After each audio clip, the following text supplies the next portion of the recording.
Хора, в следващото видео ще покажа как ще се облеча за първия учебен ден. Хайде. 3, 2, 1. Ето.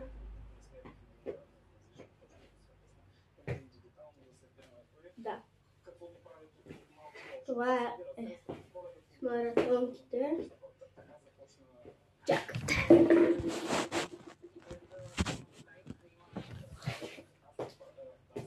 Това си виж по-добре. Да. Даже дали ще е добре, ако си набия малко късчо.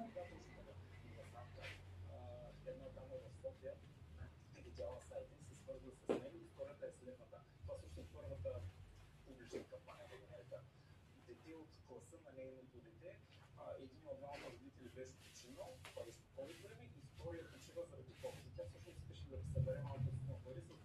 Мисля, че така е по-добре. Бабата и надялото на... Да. Сега още един вариант. Айде. Този път същия дрех, само че тениската е различна синя.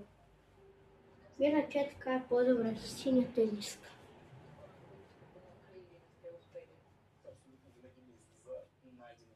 Тук си има джобче.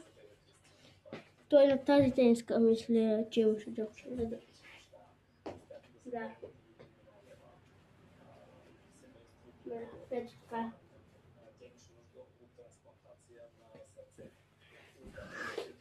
Да. И хора, това беше. И аре, чао, пичове!